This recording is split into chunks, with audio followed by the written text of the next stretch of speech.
But first, a brief background on Oregon Freeze Dry. We were founded in 1963 in Albany, Oregon, with locally raised venture capital. We're truly a homegrown company in that area. We were the first commercial freeze-drying company in the United States. And today, 40-some years later, we're now the world's largest custom freeze-drying company. We have 3 plants here in the United States, as well as 3 plants in Europe that go under the name of European Freeze-Dry. Our product line for a company our size is really quite diverse. We have one product line that we make and market ourselves. We own the brand, that being Mountain House backpacking food. But it's really quite a small fraction of our overall business. We also do many other nationally distributed brands that we make for other companies, as well as military rations and a wide range of ingredients that we sell to other companies within the food industries. Fruits and vegetables, meat, poultry, seafood, dairy products. So really quite a wide variety. And then we also have a separate division that produces pharmaceutical, chemical, and biological products. Again, all tied together by our expertise in freeze drying. So to start really at the beginning with our critical chain, our first implementation was February of 2002. So we've been at this about 4.5 years now. And we started with a subset of our total projects. We just started with sales-driven projects within our food division. We got started with help from Constraints Management Group. They came down and provided education and training, coached us through our first 3 networks. And after we started seeing successes from this first limited implementation, we've since expanded to other areas within the company. Now, at the time we launched Critical Chain, we agreed that we would measure our success by its impact on the rate of change of our throughput dollars per available freeze-dry chamber hour. Now that's a mouthful, so let me explain a little bit. Throughput dollars, for those of you who aren't familiar with the terminology, refer to the sales price of what we're producing, subtracting out only the raw and packaging material costs. There's no overhead, no labor component in it. And per available freeze-dry chamber hour means just that. It's the number of hours in the year times the number of freeze-dry chambers we have. No allowances are given for any excuses like plant shutdowns or other things that get in the way of producing. So it's a very unforgiving measurement in that respect. So what happened? Well, first thing that became apparent is we were completing many more projects than we were previously. And that's shown on this chart, where you can see in the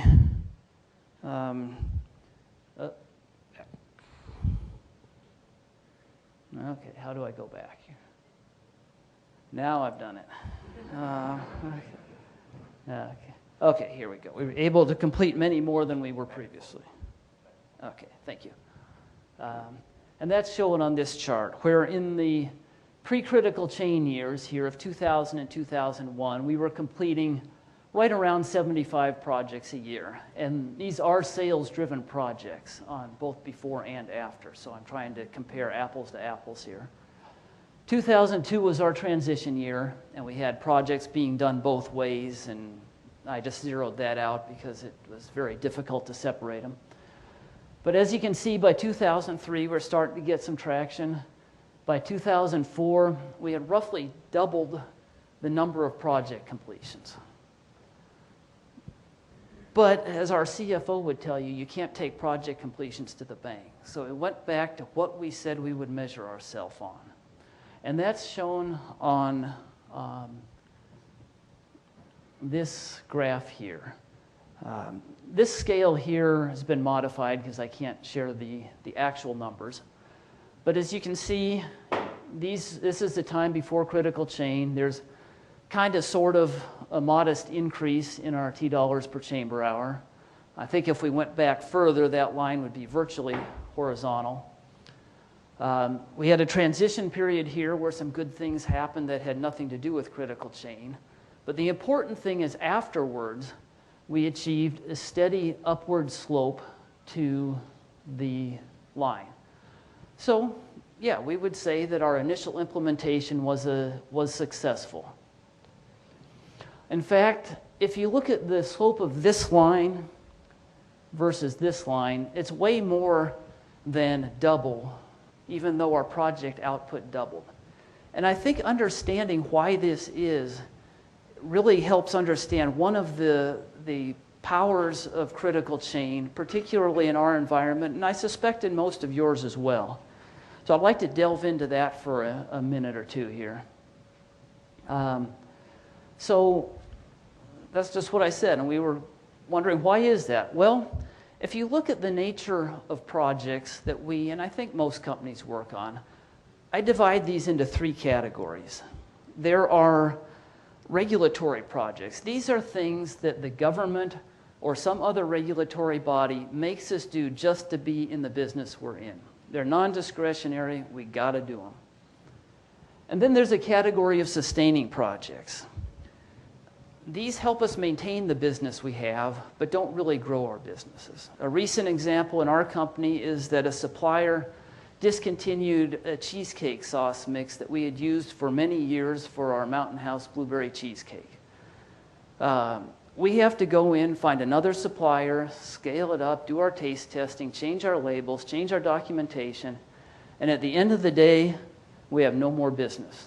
We've just kept what we already have. And then there's business development projects. These are the ones that are the new inventions. These are the new products. These are the things that will truly make our companies more profitable, stronger companies next year than they are this year. Now let me ask you, when we get 100% increase in our project completions, which category do you think those projects went into? Yeah, business development. And this is exactly the result we saw, where the impact on our business is hugely disproportionate to just the number of projects completed. And I think understanding this is very important in realizing just how much can be gained from adopting this approach. Okay, so at this point, we could have been feeling pretty good at ourselves about our progress and sat back and patted ourselves on the back, but instead, by the end of 2004, we were feeling like we had hit a plateau. Not that we weren't continuing to increase our T-dollars per chamber hour, but we were doing it at a rate that was not increasing. And so we started wrestling with this, saying, how can we get this to go up faster? And our approach to this was to go back to basics, the 5 focusing steps in theory of constraints. And where we were at, just to kind of step through this, identify the system's constraint. Well, we had done that. We had set up our pacing resources, realized we had done it wrong, done it again, but we were comfortable at this point that we had identified them correctly. Decide how to exploit them. Well, we always had tasks in front of them. We usually keep 1 to 2 week time frame of tasks out in front of our pacing resources, plus a buffer of projects so that as we see capacity getting closer than that, we go and network the next project and get it going. We had that flow down pretty good. The subordinate step I think of largely as the behavioral step, and well, I'm not sure that we're ever going to be completely done with this. We felt we had a pretty good handle on that. So it brought us to the next one, elevating the system's constraint. And this is the one that we really focused on to take this up to a higher level. And just for completeness, the 5th one is when you break one constraint, go back and start again and do this over again. But I'd like to focus on step 4, what we did to elevate the constraint within our project system. And elevating means increasing the capacity of that constrained resource. But there's a lot of ways that you can go about that. And I would contend that how you go about it will have a major impact on the long-term competitiveness of your company. And to use examples of things we could have done at Oregon Freeze Dry when we went about this. One approach might have been to separate project groups, or create separate project groups rather, for different areas of the company. And at one point we were organized this way. Or we could add people to the existing project group. Right? We have X people and we want 20% more project output. We hire 0.2X people and we get 20% more projects out, right? You guys know better than that. So, or in a more targeted approach, we could have added people specifically to our pacing resource. Or more targeted yet, we could, if we know our business well enough, we know what specific skills within the pacing resource are limiting us, we can add that specific skill. And that can either be by adding a person or by training somebody.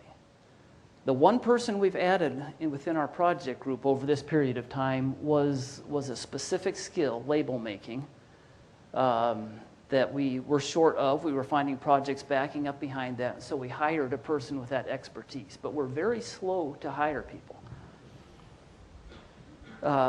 Or we can improve our organization's discipline in following the critical chain project flow rules. Or we can work on reducing non-productive time for our pacing resources. Or, there's a lot of options here. But this one I want to comment on a little bit. We can work on finding higher value projects to put into the project system. Let's not forget in all this, as we're increasing the output with the number of projects, that the value of any project system is not how many projects it puts out, it's how many projects times the value of those projects. And there can be huge leverage in identifying higher value projects. Now I put these up here in this order for a reason, because I think these are in actually increasing order of value to a company when they're going to elevate their constraint. And in fact, I would take that as far as to say that the top two here are actually not only not useful, they are harmful, and the more of them you do, the more harmful they are. Now, if that sounds like a bold statement, let me give an example from my own career. That 25 years ago, I was working for what was then the largest food company in the United States. And we had just scaled up a new product at a plant in California where I was a production supervisor. And a lot of people from our New Jersey Research Center were out there for this scale up. Turned out to be a successful product, by the way. But while they were out there, I got to talking to one of the people from the research center who had been there quite a while. He was a ways up in the organization. And was expressing just how much fun this is to be on the ground floor of launching a new product like this. And I asked him, you must see this all the time, being from the research center there. And what other products have you have come out of this research center? And he gave me an example of a product that had been very successful, launched 10 or 12 years before. And I said, okay, yeah, that was a good one. What's happened since then? 10 or 12 years, a research center with right around 1,000 people in it, they had launched one line extension to an existing product. They had done so much of this, created so much chaos in the system as to become virtually ineffective. Contrast that with what Oregon Freeze Dry is doing, where we try to stay down on this list to the more valuable ones. We have 4 people in our R&D group for the food division. 4 people in process engineering, 5 in project engineering. Since April of last year, we've launched 12 successful, nationally distributed food products, as well as some unsuccessful ones, and some ingredients as well that we've developed. And this with a small fraction of the people that this other company that I worked for had. The results are just absolutely astounding, the difference. And this is not the only example. I heard recently of a large pharmaceutical company that's giving up developing their own drugs because they can do better by hiring or by buying small companies that are doing it more effectively. A big company with all their resources, all their people, are proving themselves ineffective at it. Or you hear of companies that are laying off thousands and thousands of professional people. What are they doing? Well, what I think they're doing is undoing the mistakes of going down the branch of these top two. So with that, you would think that when we went to elevate our constraint, we would have gone to the very bottom of the list. And actually, that's not the case. We felt that we were already pretty good in that regard. We certainly have a large backlog of very valuable projects. Now, this is one of those things where you never know if you can get better, but our sense was that we were doing pretty good on that. So we focused on the next one up, improving the organization's discipline and oops, I'm sorry, I lost the bottom one, reducing the non-productive time for the pacing resources. There it is, okay. And to understand how to do this, we needed to understand better how individual resources' time is consumed. And this is where Kelly and I, we attended a master modeling class put on by Realization. Ajay was our instructor. And in the course of that class, we got to talking to him, and he was explaining to us how there are basically three ways that time is consumed on tasks. There's the hands-on time. This is the good time, the productive time. This is what we want. But there's also interruptions, which is pretty self-explanatory, and then the Parkinson's law and student syndrome that comes into play. And of these, 2 and 3 usually consume the majority of the time. Now, if you believe that statement, there has to be a lot of leverage in getting 2 and 3, if not out of the system, at least reduced in your project system. And so that was the road we went down to try and improve our performance in the project system. So we asked ourselves the question, what steps can we take to reduce the degree to which interruptions and Parkinson's law and student syndrome are reducing the productive time of our resources? And we came up with a list of very specific actions that we took. One was we had resource managers do the project network building. We are doing 4 or 5 networks on average per week. And from the standpoint of the resources, the people doing the work, this was becoming a major interruption to come into these network building sessions to build all these. So we said, no, you will focus on doing these things, and the resource managers will be doing the network building.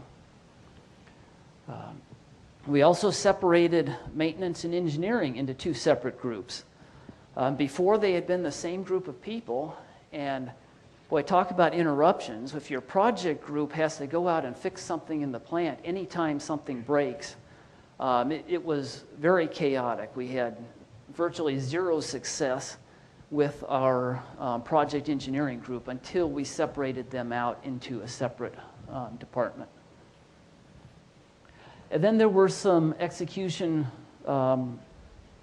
things that we improved. We now have daily meetings of resource managers and officers for the food division. 7:45 every morning, we get together, we look over the projects, and we look for things that are delayed, things that are hung up for one reason or another, and then we insert ourselves to try and push those along, get over whatever is delaying them. We also no longer assign resource managers to tasks. This was kind of counterintuitive. We're taking people away from doing tasks and expecting more to go through the system. But we felt there was more leverage in having the resource managers see that their staffs are not interrupted or delayed than in actually doing tasks themselves. And lastly, well, there's people who are in the core project group in pacing resources or very involved in projects. There's also a lot of people in the company who have occasional tasks. This might be in accounting, in the distribution center. And their tasks can get hung up too, and they're usually less certain what to do about it. So we assigned a resource manager from the core project group to be the liaison to each of these different areas. So if a task gets hung up there, we will know who will go out and help them move along. So these were implemented in December 2004, and we've seen a positive impact from these changes, though you wouldn't know it from this.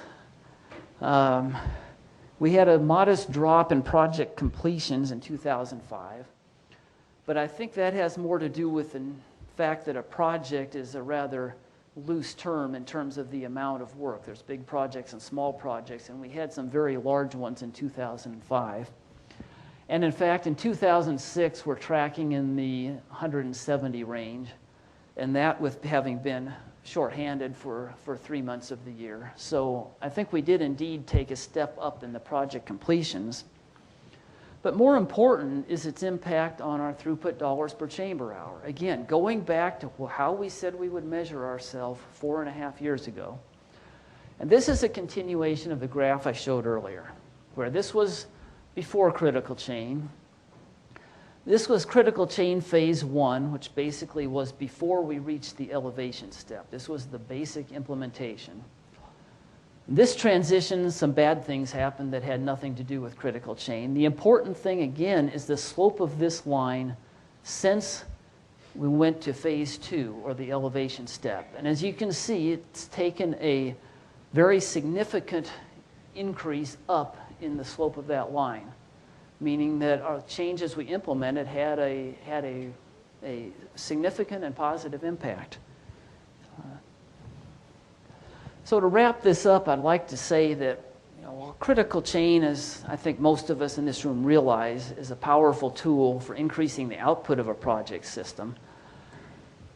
Like any other tool, learning to use it better can have dramatic effects on the quality and the quantity of the results we get from it. And this is a learning process that we're certainly not at the end of, and I don't think we ever will be.